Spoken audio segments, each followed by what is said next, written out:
I'm Rebecca Snyder, Executive Director of Executive Alliance. I'm so glad that you've tuned in for our pre-recorded webinar for Where Are the Women? Leading Change in Maryland. We're going to join Lynn Kaysen, co-chair of the Women on Boards Committee of Executive Alliance, as she shares more about Executive Alliance and benefits offered to members before our program. Has three pillars of excellence. One is around mentorship programs that provide transformational experiences for mid-career women and our members.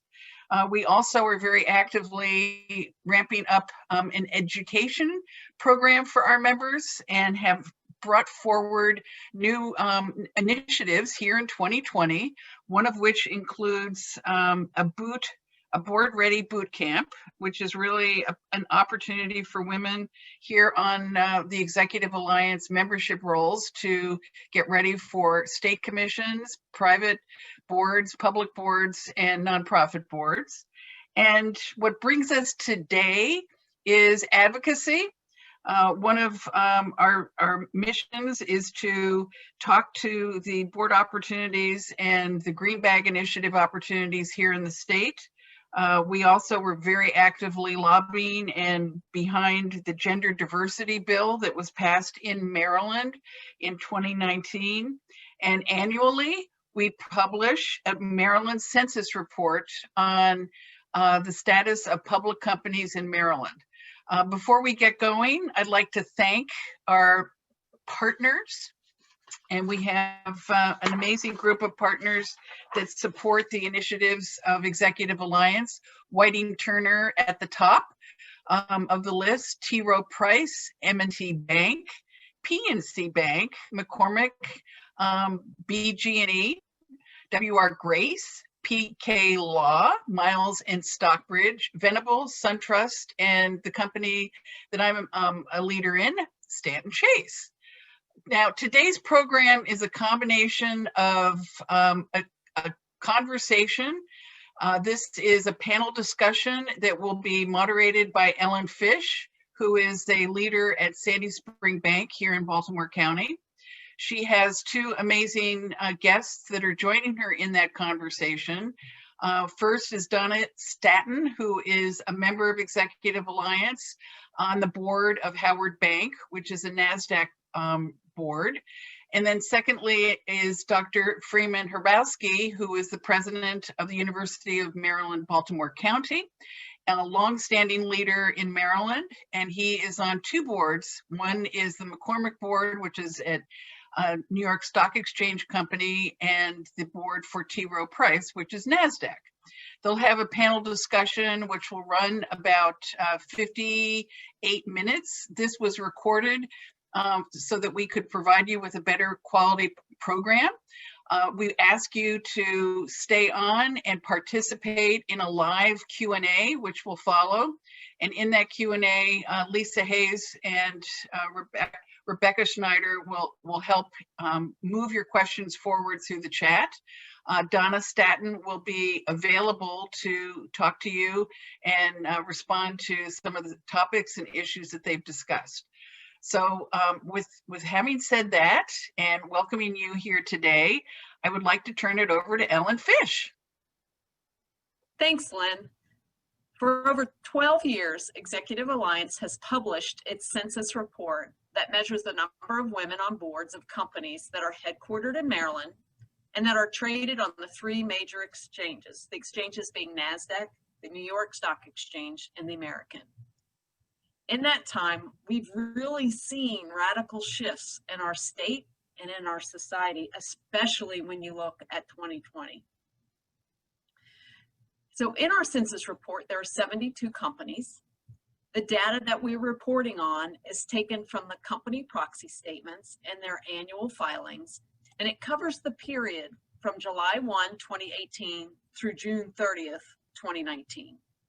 And to put the results in perspective, in 2009, 9% of the board seats were held by men, and women held 10.6% of executive suite positions. 51% of the boards in Maryland at that point in time had absolutely no female board members at all. So let's take a look at where women are now.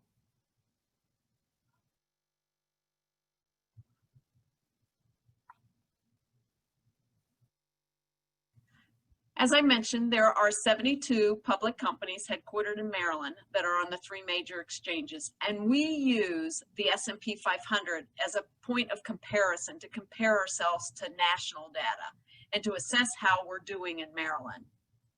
And although we like to pride ourselves in Maryland as being progressive in nature, it really doesn't show up when we examine the overall number of women who hold these board seats in Maryland.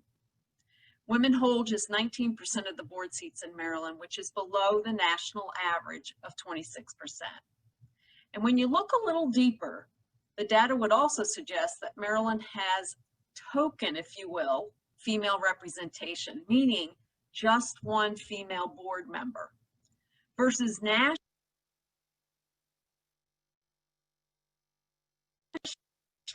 53% of the S&P 500 boards, those companies, have 3 or more women, compared to just 23% of companies in Maryland have 3 or more women on their boards.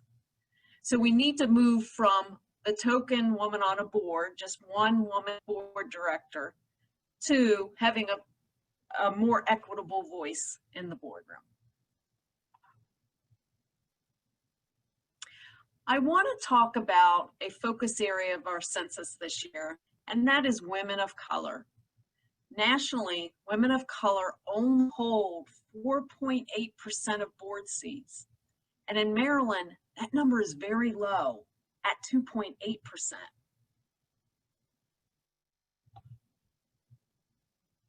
We have been so bothered by this low representation that we decided to reach out to 2 prominent women, to Linda Gooden and Donna Hill Staton, to begin a discussion about racial inequality in the boardroom and the C-suite. Linda and Donna were very forthcoming, and we had an open, candid conversation, and we encourage you to read that section of the census. Representation on board seats tells part of the story. Corporate boards of directors require executive level skill sets and relationships and connections. So if women are not holding positions in the C-suite, it really is much harder for them to be considered for board opportunities. The good news is the trend line for women in the C-suite positions is improving in Maryland, but we can't let up because clearly more needs to be done. The outlook looks challenging over the short term because, as studies and news reports have pointed out, there are a large number of women that are dropping out of the workforce as a result of the pandemic that we're experiencing. But there is some more good news. The number of Maryland companies with no women executives dropped by nearly half from 2009 to 2019. And the number of women executives is increasing, although at a very slow pace, with only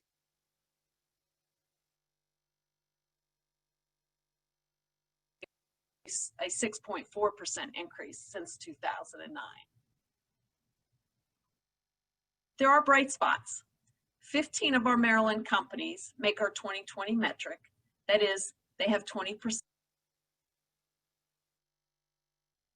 or more women board directors and 20% or more women executives. This is an increase from only 7 companies in 2009.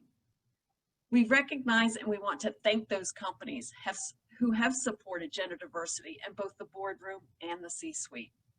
So we challenge Maryland boards and we challenge the CEOs of our Maryland boards. Who can we add to the honor roll next year? What companies will step up to our honor roll next year?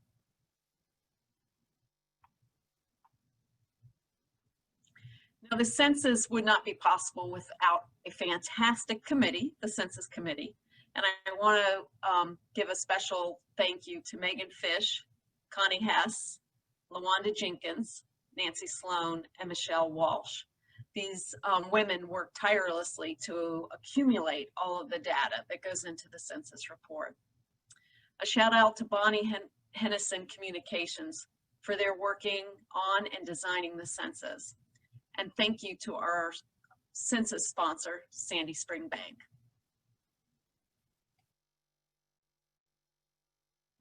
As we took stock of where we are, we're frustrated with the pace of change, especially when it comes to women of color. So to keep the discussion going, we asked Freeman Hrabowski and Donna Hill Staton to join us to discuss boards and what they need to do to make change. Now, most people know Freeman, but I'm going to go ahead and give him an introduction anyways. Freeman has served as the president of UMBC since 1992. He is known globally for his work with minority students and has been responsible for their success. He served as a consultant to numerous prestigious organizations, including NIH and the National Science Foundation, to name just a few. He also serves on numerous boards, including McCormick & Company and T. Rowe Price.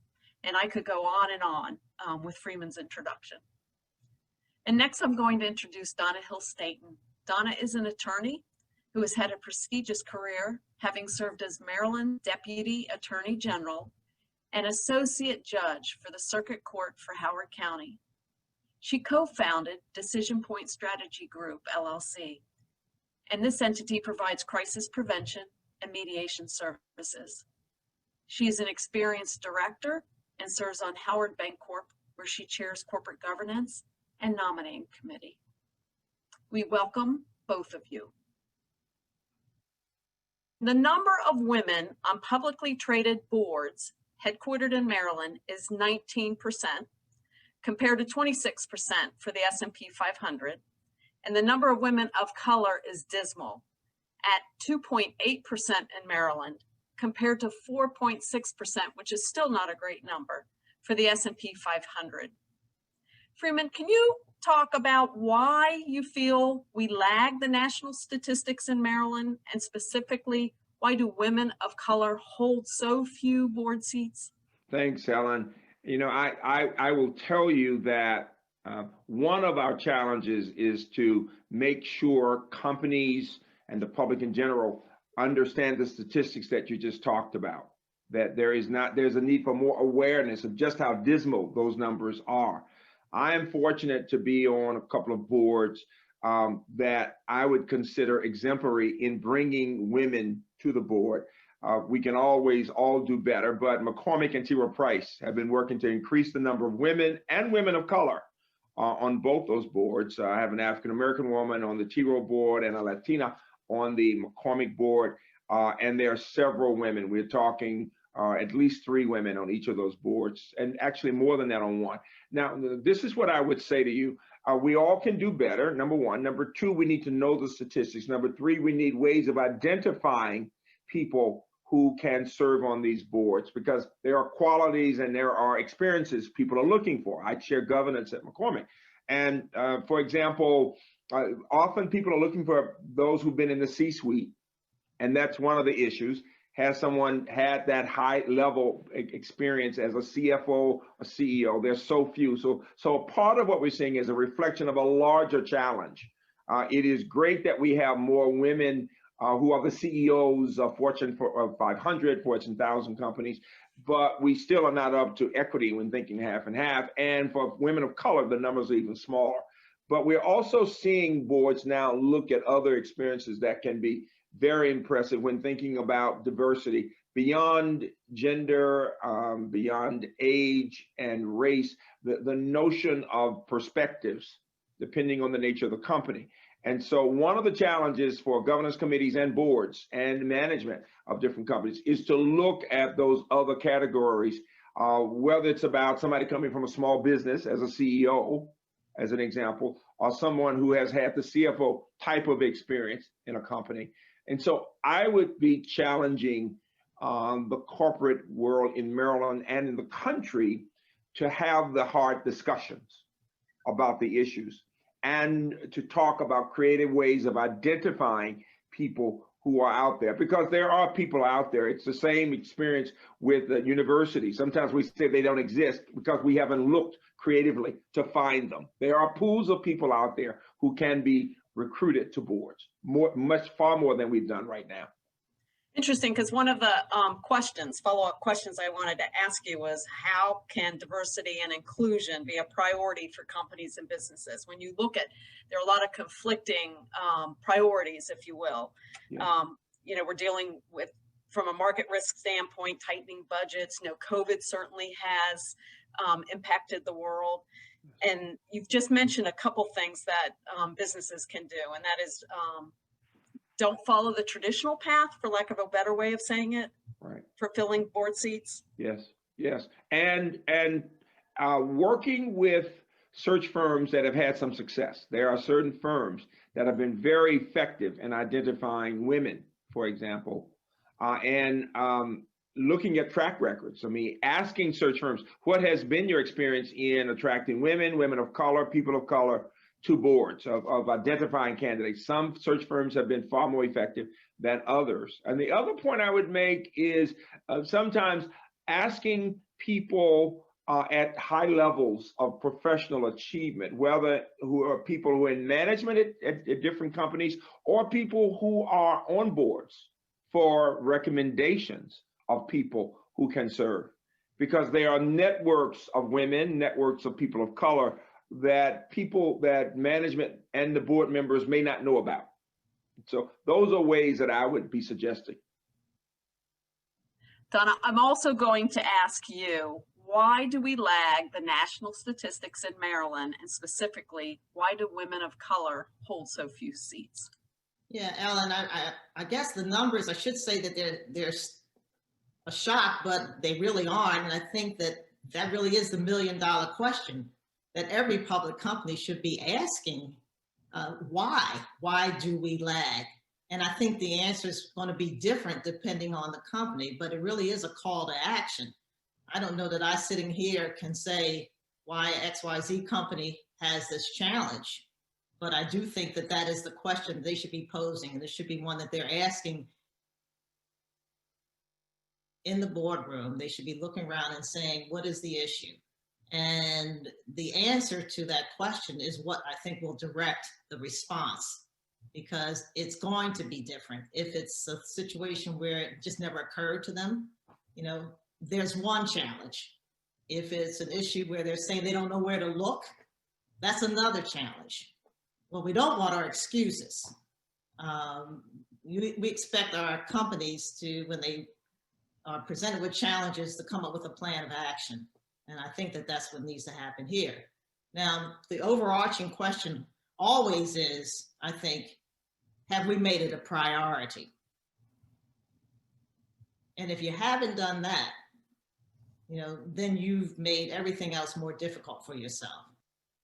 When did you first start to serve on corporate boards? I actually began serving on boards about almost 30 years ago when I became president. And the first board, quite frankly, I served on because of an invitation from the chair of Baltimore Gas and Electric at the time, George McGowan, who was also chair of the Board of Regents.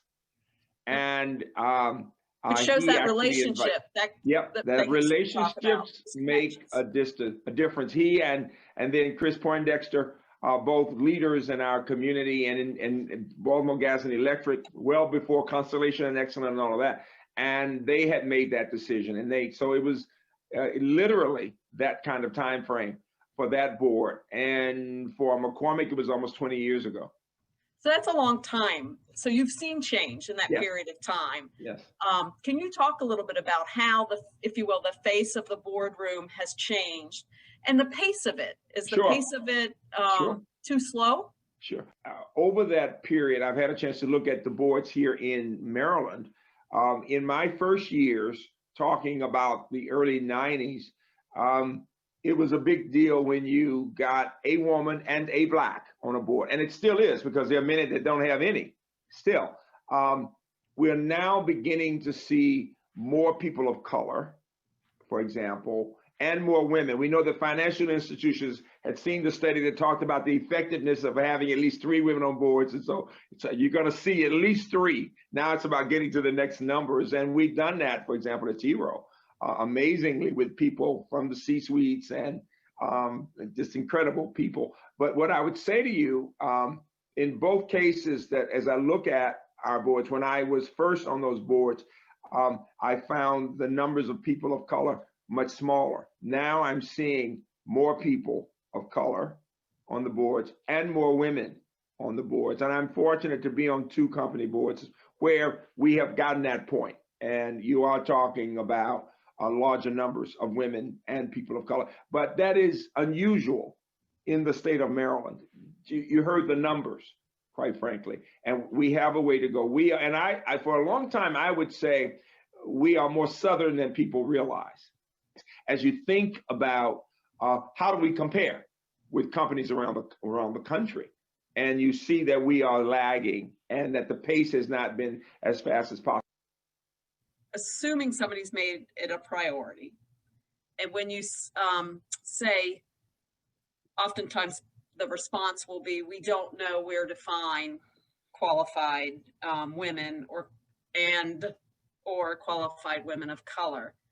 What's your response to that? How can we, how can we help companies? I guess that's one thing that really is kind of causes me to bristle when I hear, we can't find qualified people, because then I ask, what do you define as qualified?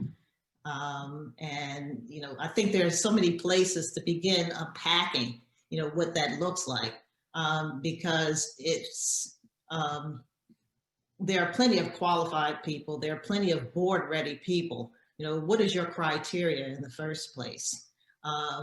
And part of, I think, the challenge is, that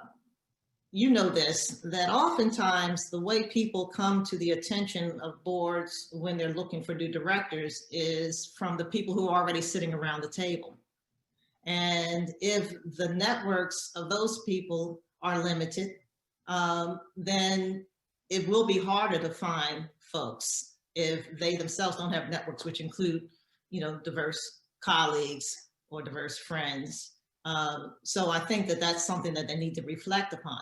But that being the case, there are still other resources that can be used. The Executive Alliance is certainly one example.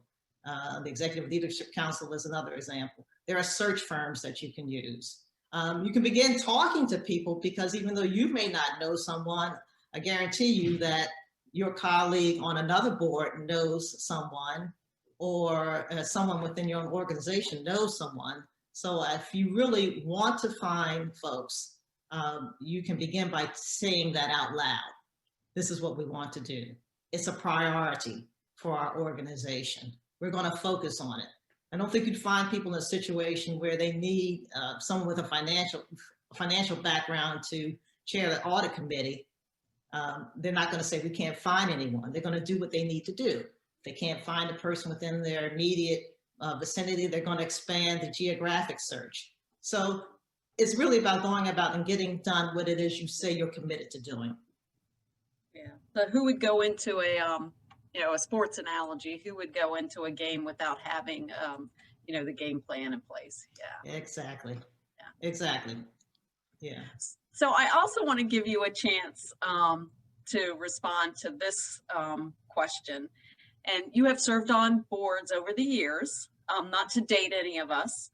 And I want to ask you, how have you seen the face of the boardroom change over the years? And is the pace of that change at an acceptable rate? Well, I don't know that, I can speak with any authority generally about corporate boards writ large. But clearly it's an issue that we're continuing to struggle with because we're having this conversation now. There are women now who are in the boardrooms who weren't there before. There are women of color who were not there before. But your opening question, I think, tells the tale. There aren't many of us. And I don't know whether the numbers that you quoted also reflect that there are serial directorships. So you find one great person, and that is the person who is given the opportunity to serve on multiple boards. So I don't know whether those numbers represent single people holding a position, or if it represents a person, whether the measurement is by the number of board seats that are occupied by, you know, a woman of color, for example. Yeah, number of board seats held by a woman of color. Yeah. So that woman of color could sit on, potentially could be on more than one board seat in Maryland. Absolutely. Yeah. So I don't know what the answer, you know, is to that. Obviously context matters. Yeah. So. Okay. But again, the fact that we're having a conversation is both, I think, indicative of what the problem is, but it also presents an opportunity to change. Right? We should be worried when we stop talking about it. Now, Freeman, you're on a college campus, and you talked about the protests that we've seen that erupted over the summer, and to some extent that continue today. Is this a generational? Do you see can we expect the pace to increase? Because do we have a generation of Americans that have more open views potentially? I hope so. I really hope so. I do think that is the case. And it's not just the young college students. It's thinking about several generations at this point. And I think about that question in relationship to the 60s, meaning the 1960s. When people say, we've never been at a time like this before, I say, go back to the 60s. And then I say either the 1860s or the 1960s. In either case, we were very divided, right? And I tell you that because the big difference between today and my period as a child in Birmingham, as a working, actually marching with Dr. King, going to jail, is that the Children's March and all of those marches tended to be mainly people of color, mainly Black. There were a few very famous actors, for example, and a few other really visionary whites who would come and be a part of the March on Selma and things like that. But for the most part, we were talking about just Blacks. Today, when you look at the social protests, we see people of all races. We see people of all generations. That's what's really encouraging to me. We see white families bringing their children out to say we want to treat people fairly. And that gives me great hope to see people of all races, men and women, coming out together to say we want a better America for all of our children. And I think we see that among employee groups in our companies. They are asking this question. Women are asking these questions. People of color are asking these questions. And so those of us who are of my generation, which means really towards the moving closely to the time when we ride off into the sunset. The fact is that we are hearing our children and grandchildren and our employees who tend to be younger than we are saying all of this. Because as you know, when you look at boards, you find many in their 60s or older at this point. And I'm not saying that disparagingly, that's just truth. And they've got a lot of wisdom. At the same time, there are generations behind them. We tend to think of young people on boards mainly in their 50s, quite frankly, because it's rare that they've gotten to the C-suite before that, or it's rare that they have the time to serve on a board. So I'm saying that we have several generations below those, the generation of those of us who are now mid-60s. You've got people in their 40s and 50s, people in their 20s and 30s who are thinking differently from the way the world was for most of us when we were young. Yes. We can hope. Talk about how you feel that the protests that erupted, rallying against police brutality and racial injustice. How do you think that will impact board diversity? And, are we at a certain point in this country? Yeah. So is it an inflection point that is going to change the conversation? I don't know. I've seen this movie before. There have been different periods where Race is something that people were willing to talk about publicly, that they were willing to talk about beyond their own circles. But here we are again. So certainly I think it's encouraging that for, unfortunate reasons, race is front and center. It's kind of unavoidable. You can't look away. But I think what will determine whether we progress or not is the quality of those conversations. Do we move beyond just observations about, oh, isn't that unfortunate? Do we really have conversations that require us to reflect upon what our history has been, what our current circumstances are, and what each of us has done or can do to impact and change how we deal with race in this country? Are we willing to acknowledge the systemic issues that continue to exist? Are we going to move beyond looking outward and saying, oh, well, it's unfortunate that person's in that situation, they should do X, Y, and Z, to think about how, I am, how you are, how we're all contributing to the situation. It's as much about self-reflection as it is looking at looking out there and seeing what situations people find themselves in. I don't know if that makes sense to you, but No, it does. it's always good to have the conversation. I am encouraged that so many corporate leaders are joining the conversation. I hope that it's being backed up by doing the work so that they really understand, the subtle nature of how this insidious problem has caused issues for all of us, and that it's not a thing that passes. We're looking forward now and thinking that COVID will maybe be behind us in a year. I think certainly COVID has presented an opportunity, as terrible as it's been, for people to reflect and to stop for a minute to think about our circumstances. I hope that conversation and that reflection continues well beyond whenever we resolve the current crisis that we're dealing with in terms of the pandemic. And if that happens, then I think things will change. And as I said, I'm encouraged that there are conversations happening. Let's keep our fingers crossed, but let's do the work. You both have made the comment about dialogue. It starts with a dialogue and it starts with communication, and that then that has to be backed up with action. So yeah, and I think that it's hard. It has always been a hard thing to have a conversation about, right? We've not had the kind of truth and reconciliation, projects that have taken place in other countries, where people were empowered to really speak their truth. I think some of that is changing now, but we also have to be willing to listen and accept that what I say is exactly my existence. It is what I'm experiencing, and not be defensive.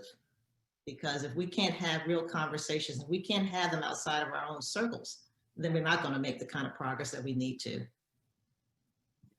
yeah. You've been nominating committee or corporate governance. Some boards call it corporate governance. Yes. But nominating falls underneath that. In that role, can you talk about the role you play as chair and then the role that those committees play? Sure. I don't think, and then you mentioned before utilizing outside firms as well, search firms. And can you just talk about that experience, how it works? Sure. I'm always saying to people who are going to serve on boards that we should always make the distinction between policy level decisions and operational decisions. The tendency sometimes for new board members can be to try to get into the weeds, to try, not meaning to, but before you're knowing it, out of interest or whatever, because you've had experiences, to suggest this is the best way to do things, which is very different from asking good questions. There's no problem with asking good questions based on your experience, but understanding, as I often say, that management is with that problem every day.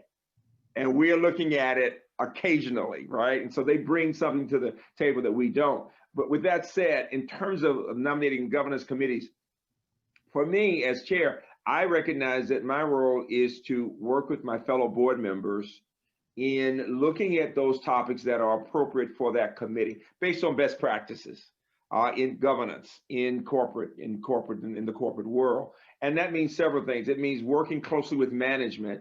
And that means the CEO. It means chief HR person. It means the general counsel, for example, in serving as in many ways, a bridge between the management and board members who are on that committee to look at the different topics that are important, whether it's about our charters or about our roles and responsibilities, or it's about preparing for new board members, the processes that we use, who's involved in that process.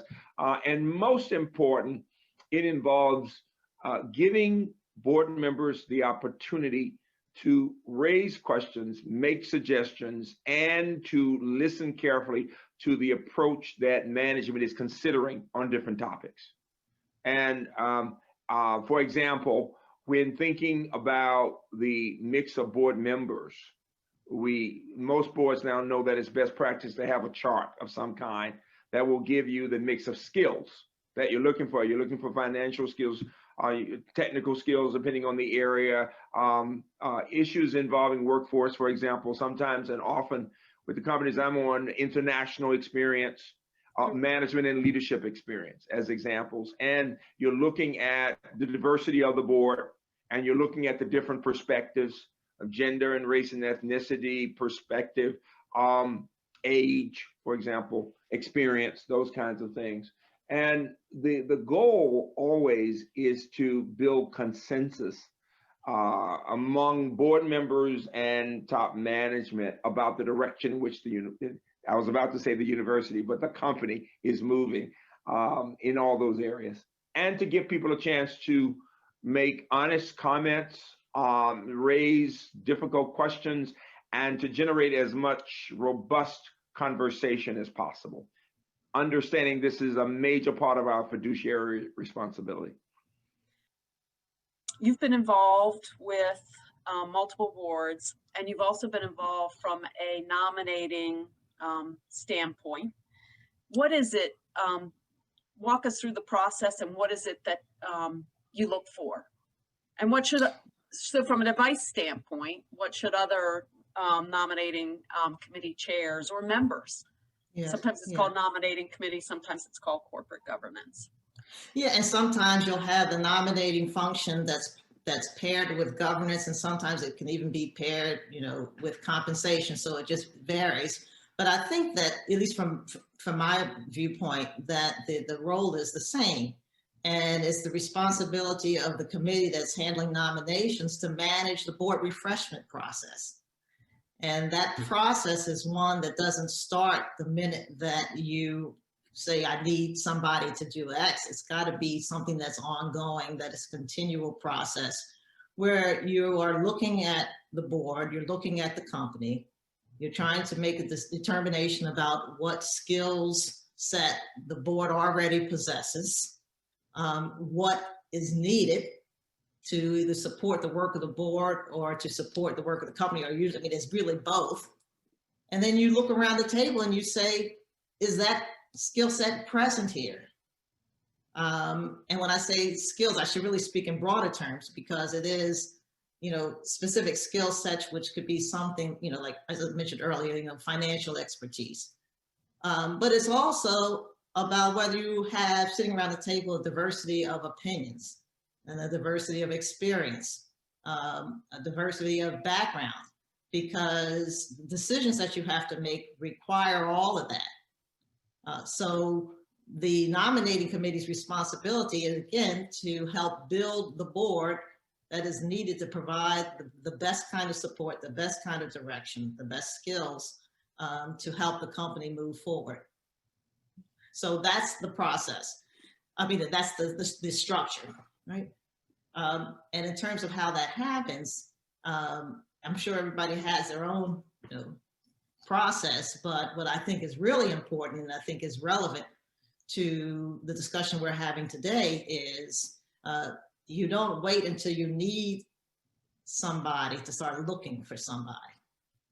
So one of the things that I found has been very helpful is to begin looking around and building a pool of candidates. And from my perspective, that has included building a pool of diverse candidates, folks that you think may have an interest at some point in time. It doesn't have to be today, but also have a particular skill set that would be very valuable to your organization. And you begin to have those conversations. And when there's an opportunity to nominate a director, you already have people that you've, in a sense, vetted. You know them, and you're ready to take action, rather quickly.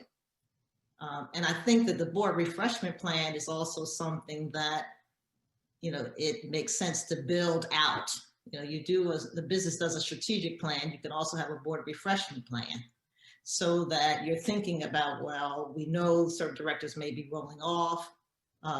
So let's look at year one, let's look at year two, let's look at year three. What is it that we want to do in order to fill in those spaces? And sometimes it involves creating space. The thing about boards is that there's not a lot of turnover, and it doesn't happen that frequently.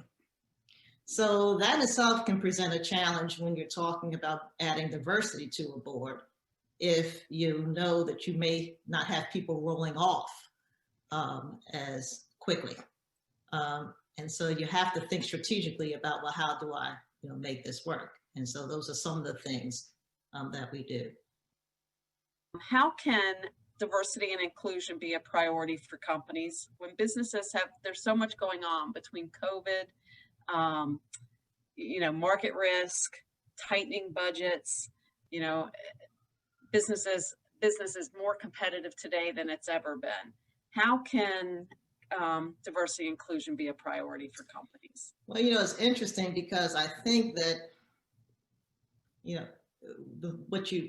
it has to be a priority. You can't treat it as a secondary or a tertiary priority. If you embrace the idea that having diversity of thought, diversity of experience, diversity of background makes you a better company, then it's particularly important in times of crisis, of financial pressures, et cetera, that you have that diversity, because it really is an all hands on deck time, right? So it's not a luxury to have diversity and inclusion. It's not an altruistic, pursuit. It is a business imperative, or it should be. So this is the exact time when you should be doing everything that you can to bring in the talent that you need to move the company, to move the enterprise forward. So that's where I start, which is, this is not something that's just nice to do.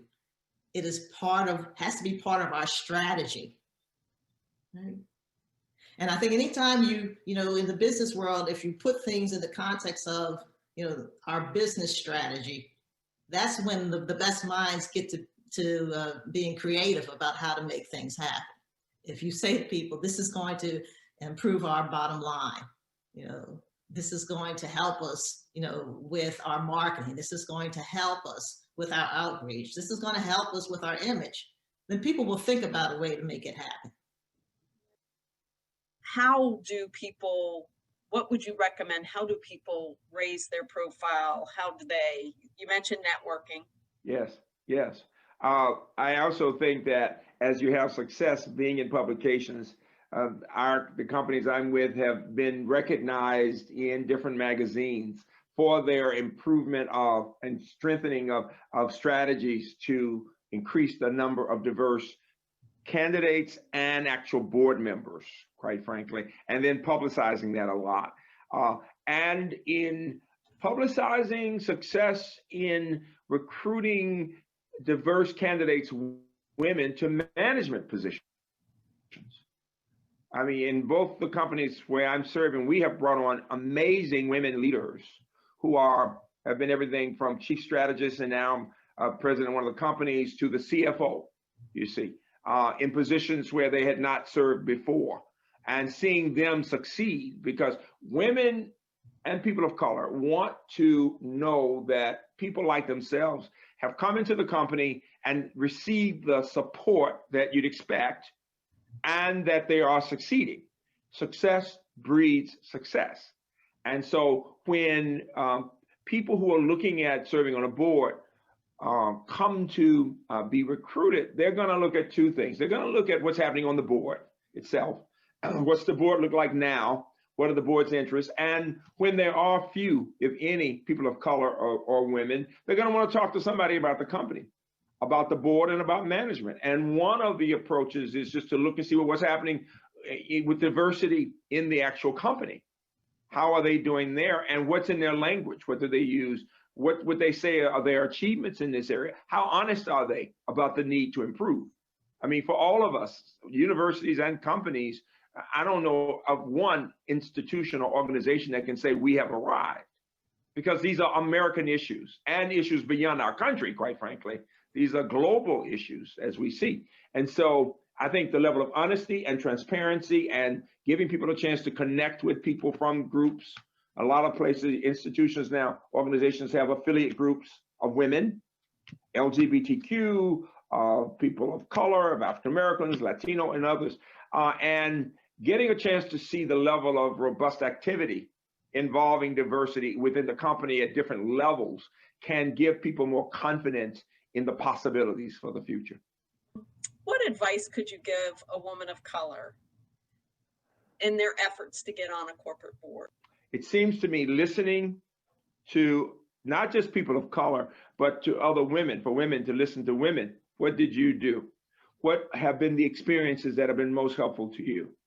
And being in that C-suite helps, but we know we don't have it so many. What would it take to get to that level of a C-suite? Or quite frankly, who are the other people who are serving on boards who have not necessarily been in the C-suite necessarily, but who have had major consulting roles, as an example, is another one, or having their own company, or serving as leadership of other types of organizations that can bring you that kind of support. I have another graduate who is just got on the board of Mutual of Omaha, a Black woman. I'm very proud of her. And she had served as the chair of the board of the American Institute of Architects with a background in technology and accounting.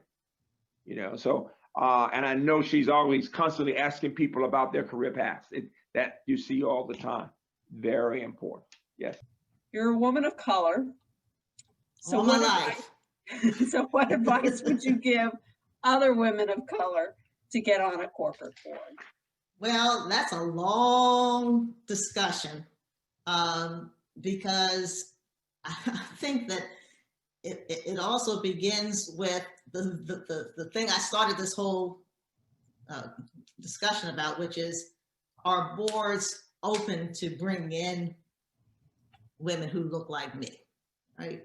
That's the first thing, finding the boards that are willing to do that, who are open to do that, who are searching to do that, who've made a commitment to do that. So that's not something that other people can manage. So I want to put that aside. But in terms of preparation, we've talked about some of it already.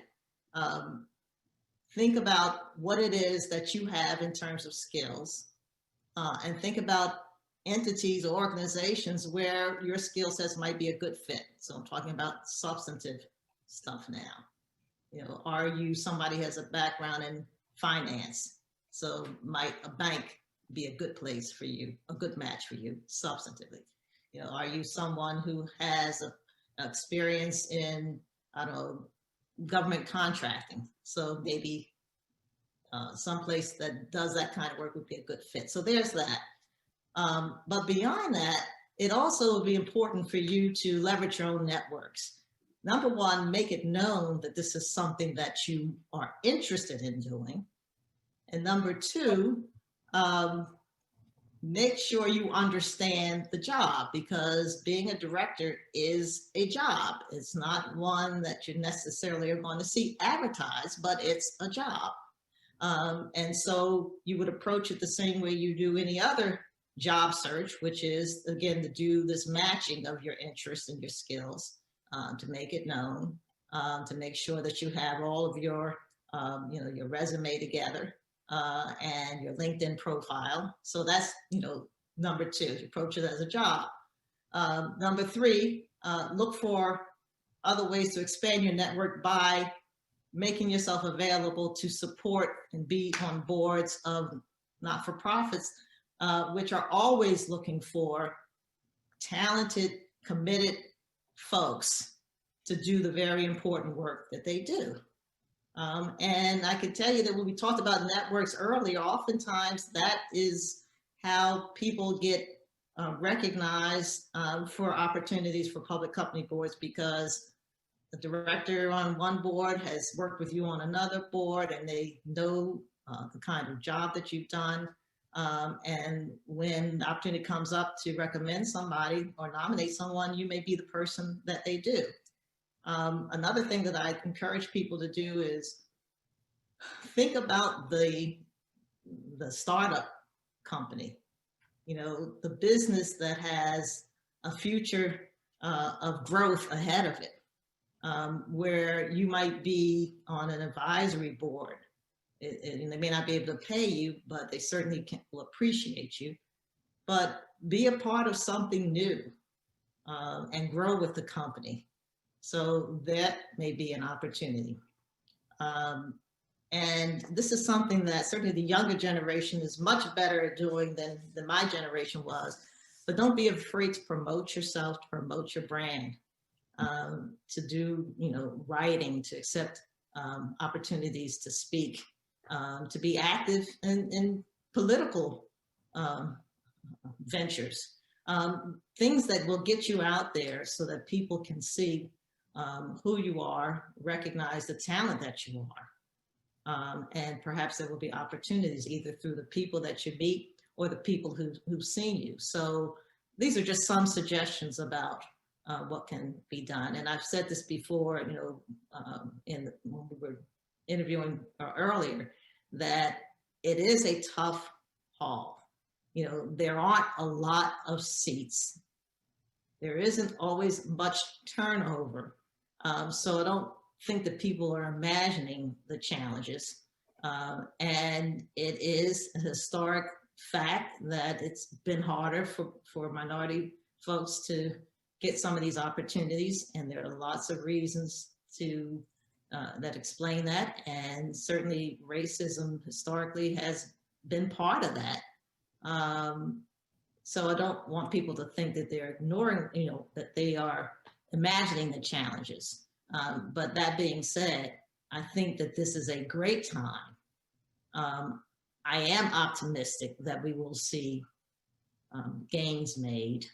And if for no other reason that, we're having the conversations around the table, and there are certainly more women and more people of color sitting around those tables. So if nothing more, the questions will be asked, right? And the conversations will be had. So what can companies do to limit the impact of COVID-19 on working women? Great question. And the companies where I serve and at my university, we've been having serious conversations about that. I know that best practice involves listening to those women, listening to people of color, understanding what they're going through, finding ways of being supportive.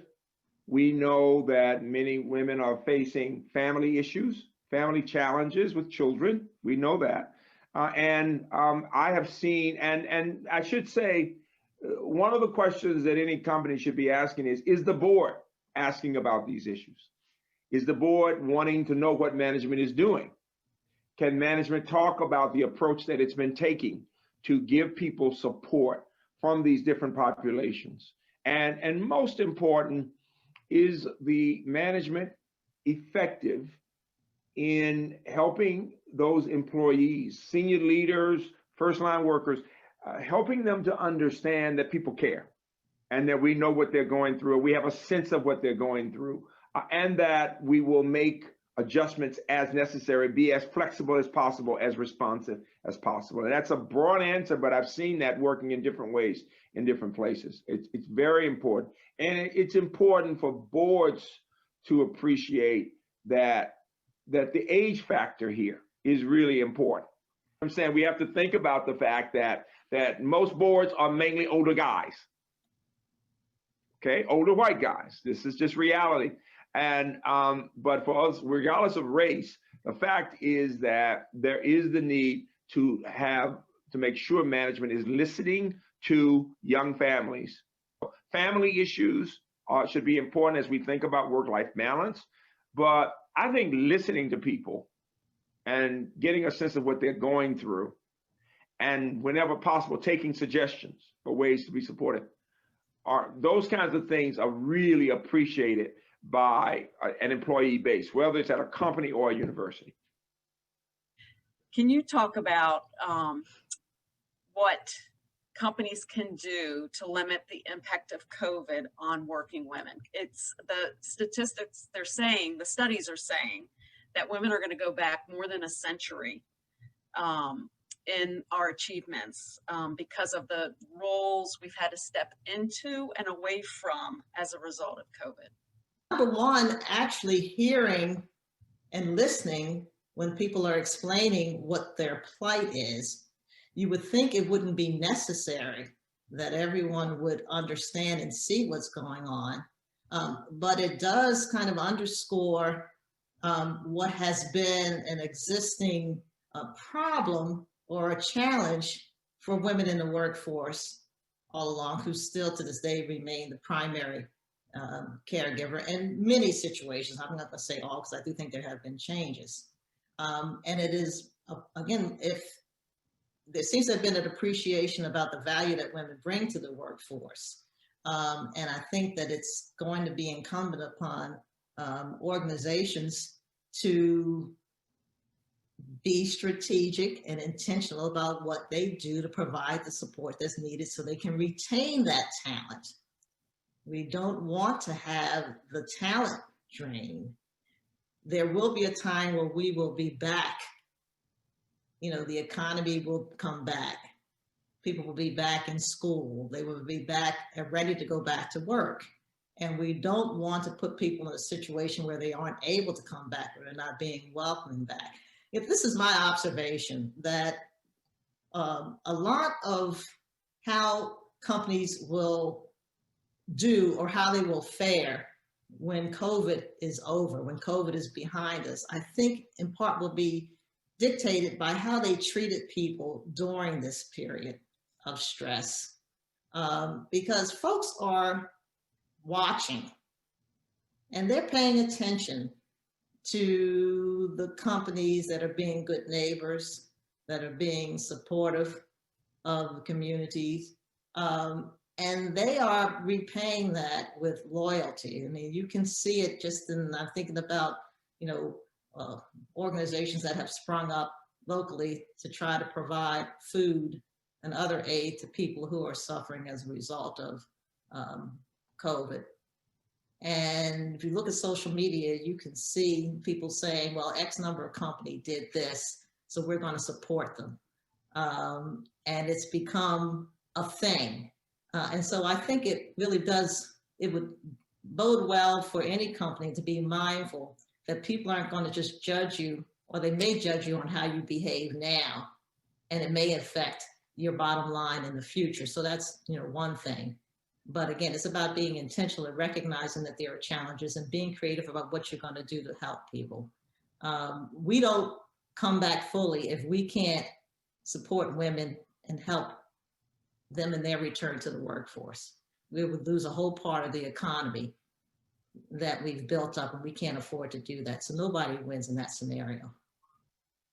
Well, I want to thank our panelists for this great conversation we've had today, and your insights, very much appreciated. And I'm going to ask each of you if you have any concluding remarks or comments you would like to make. And Freeman, I'll go ahead and I will start with you. Sure. To women, asking good questions is always important. I always quote Rabi, who's a Nobel laureate, who said when he was growing up, all of his friends' mothers would say, what'd you learn in school today? He said, but not my Jewish mother. He said, my mother would say, Izzy, did you ask a good question today? People are always impressed by people who are intellectually curious, who ask good questions. Number two, I have found that learning how to use one's emotional intelligence to read a room, to understand the culture of different companies can be really important. And the third piece of advice for women, women of color, and people of color, people in general, is to believe in oneself. To believe in oneself. Even as you see the accomplishments of other people, ask them about times when they didn't succeed. Because there will always be times when we get knocked down. The point is, what's the grit, as we talk about at UMBC? Where's that grit, that resilience can make all the difference in the world? And finally, just dream about the possibilities in that process. Never limit yourself. Just because you haven't seen someone else do it does not mean you cannot do it. Believe in yourself. I love it.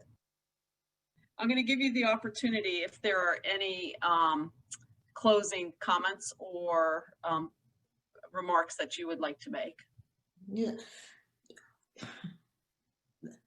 I have so much to say, it would take more than a few closing remarks, but I would just say this, that the conversations that have been started, particularly around race, are ones that we can't afford to abandon.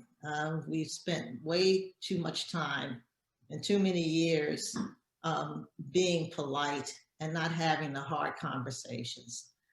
I think we're very capable of toughing it out if it's going to mean ultimately that we end up in a better place where we're no longer talking about or having to observe the first, whether it's the first Black to do this or the first woman to do this, that it is a matter of our history, that this is when it happened, this is when the change occurred. And we really do move towards a society that is more reflective and inclusive of all of us. I don't think we can sustain where we were. We have to move beyond it. So let's put in the work now. Let's have the hard conversations now. Let's create a better future for our children where we aren't looking at, well, this happened back in 1965, and then we had 20 years, and then we had to wait for something else to happen in 2000. Let's get the work done now. I think people are ready. I want to thank you very much for your spending the time with us. Well, thank you. Thank you for the opportunity to talk. It's been a pleasure.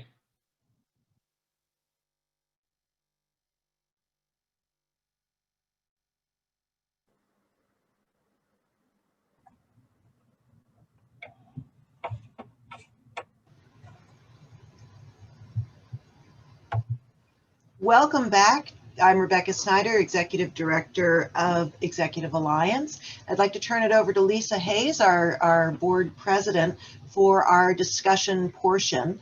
If you have questions, please use the Q&A function at the bottom of your screen, and we will ask the questions. So I'll give just a moment to allow that to happen. Lisa, do you want to bring up anything else?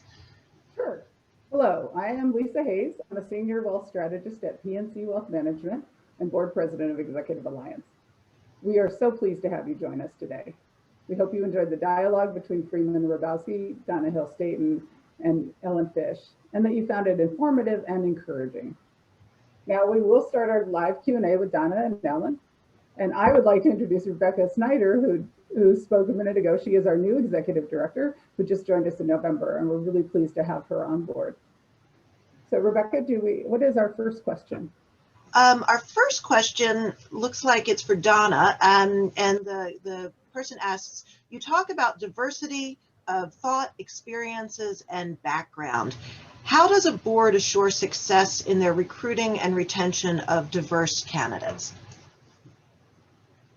All right, well, thank you for that question, Rebecca, and I appreciate the opportunity to participate in the live section and relieve that I didn't have to worry about wearing the same outfit as I wore in the taped part of the presentation. I think that for boards, for organizations that are looking for directors, it's important that they be mindful that just like they are interviewing candidates, the candidates should be interviewing them. So it's important that when you are recruiting someone to be on a board, that you are able to convey to them a sense of what your company culture is like, what the board culture is like, that you are an entity that operates with integrity, because when people put their reputations on the line to join a board, it's important to them that they be able to protect that and they know what they're getting into. So I think the honesty, and Freeman alluded to honesty in interactions in his interview, the honesty is very important, that you, to the extent that you can share with people what the challenges of your organization are, that should be done. And that if you are looking to them to bring something particular to the job, that you articulate that, you express that. And if you start the relationship with candor, that goes a long way to cementing a good and lasting relationship. And once the person gets on the board, I think it's important also that you do what you can to make sure that they are welcome, that they have the resources they need to understand what the responsibilities are, that people are open to getting to know them, and that when they do offer contributions, that they are, again, welcomed and acknowledged for what they bring.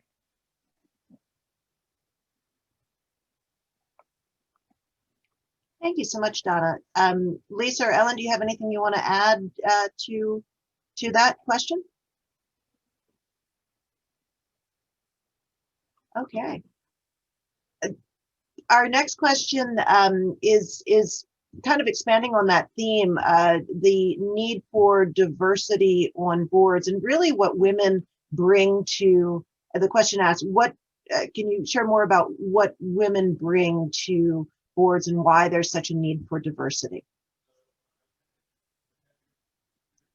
I'll touch on it first, and then Donna, if you want to go after me. First of all, if you look at the number of women that are in the workplace, the number of women that hold advanced degrees, that hold bachelor's degrees, and what we make up from a society standpoint, the percentage that we make up.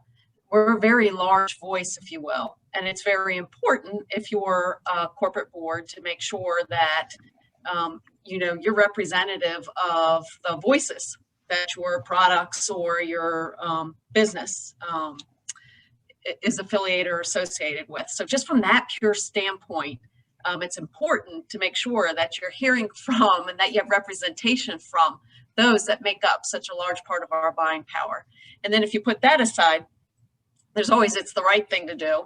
And if you put that aside, another reason is, you know, statistically, it has shown when there are women on corporate boards and there's diversity on boards, that those companies are higher performing companies, whether it's their stock price. You know, you can look at all the different statistics you want to look at. Study after study has shown diverse boards perform better. Ellen, I don't know that I would add much to that. I think that in some respect, we need to begin thinking about why we even have to make the justification. If you don't have to make the justification for why you're hiring or appointing a white male to a board or bringing them in for a particular position, why are we having to make that argument when it comes to women? It just seems that if you're not looking at all the people who might be able to add value to your organization, you're not doing your organization well, you're not serving them well. And if you are arbitrarily limiting the scope of your search to a particular group of people, then I think that that's a failing. We have to acknowledge it as such. It just makes good sense that you would look for good people wherever you can find them. And if you're missing particular groups, then you're missing opportunities. Okay, our next question goes back to something that I think, Ellen, you touched on in your conversation with Donna about the census looks at the number of board seats held by women overall, but there are many women of color who may sit on multiple boards. And so could you all kind of talk about the difference in those two numbers and what might need to change or reflect on that? Sure. What you want to see is diversity in the number of women serving on boards, as well as who those individual women are. And it goes to Donna and Freeman's point, being that there are a lot of qualified women. It's just how we go about finding those qualified women, and we may have to change the way that we look for women. What you don't want to see is that we have 2 women and they're serving on 5 boards. Because again, you're not getting that diversity, that richness and diversity and different thought. You're getting that same person's thought on 5 different boards, if that makes sense. Mm-hmm. I think we have time for about 2 more questions, and just note that it's 12:42 and we wanted to get people out on time. So our next question kind of is a throwback, and the person is asking, about 6 or 7 years ago, the speaker at the Women of Excellence lunch was Gina Davis, and her research in the entertainment industry showed that women were tending to be represented at about 19%, whether that be the number of women in a movie crowd, number of women in lead roles, and so forth. And so it seemed to be that that percentage was a reasonable number of women. And so this questioner is having flashbacks because right now, Maryland is at 19%. And so the question is, do you think that a level of complacency is going to set in? And what do you think it will take to increase that percentage? Well, we sure hope a level of complacency does not set in. I would say number one. Number two, again, the studies and statistics have shown that when you have more than one woman, companies perform better. There are things happening at both the national level, I would comment on, as well as the state level. And we at Executive Alliance were supporters at the state level, and we're able to get past a bill that requires companies, when they go to file their personal tax, they have to indicate, their personal property tax, they have to indicate the number of directors that they have and the percentage of those directors that are women. So that causes it to become more of, focuses more attention on that issue. Why am I having to report that? And if I don't have women, we're hoping people take a step back and say, why don't I?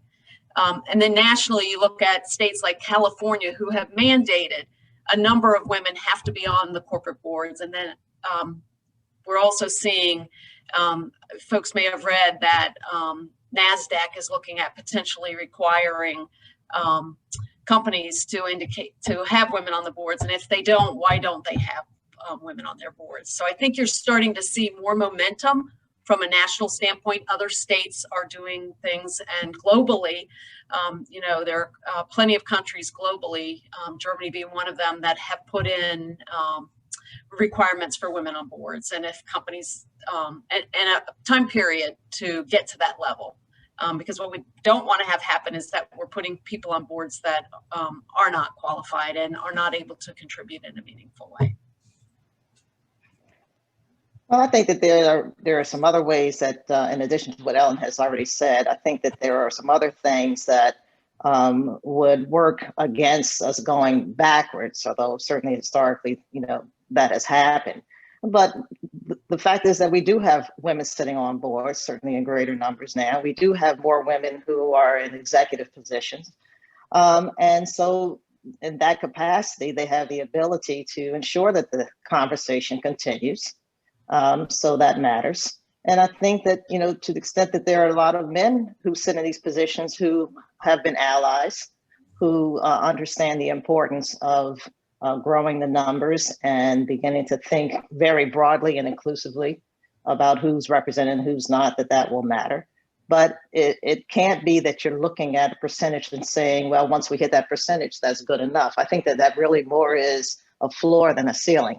and we need to treat it as such, so that we're part of every conversation, that we continue to highlight situations where people are not being mindful of the importance of that kind of diversity and inclusion, but also to celebrate and recognize those companies that are. And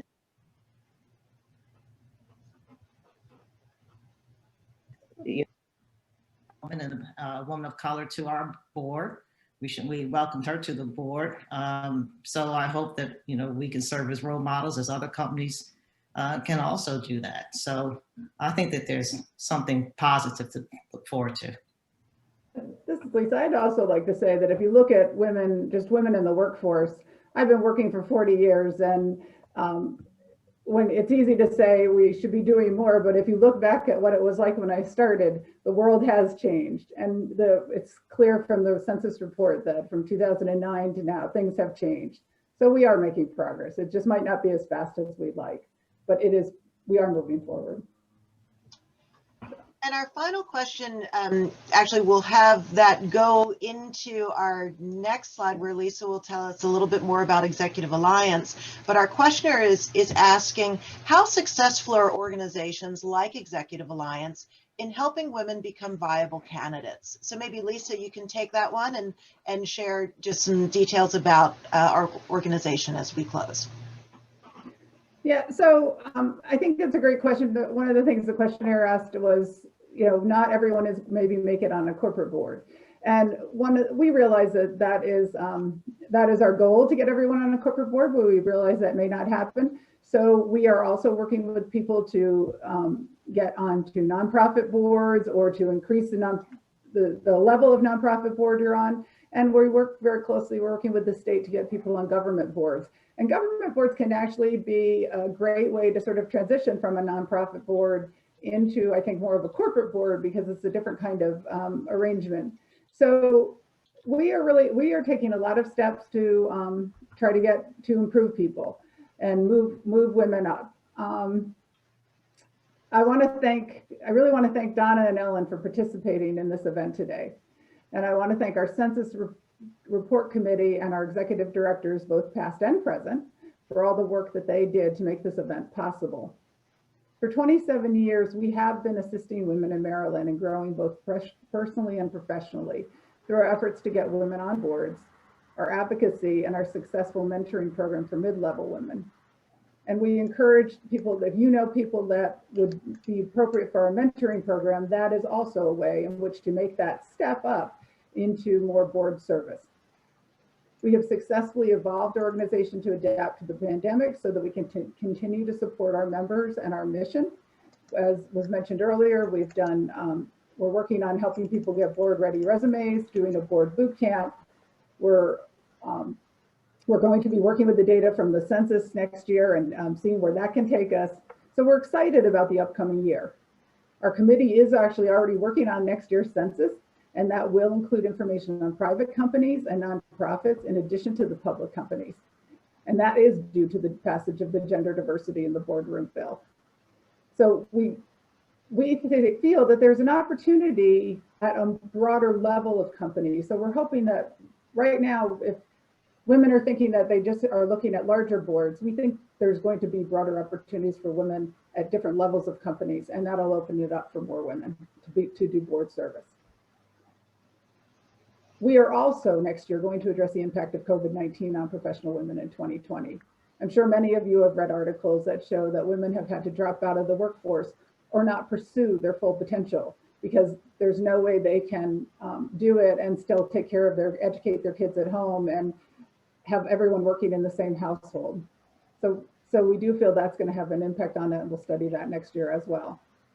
You can help us by encouraging your companies and organizations that you're involved with to consider qualified women and other people of diversity when they look to add members to their boards.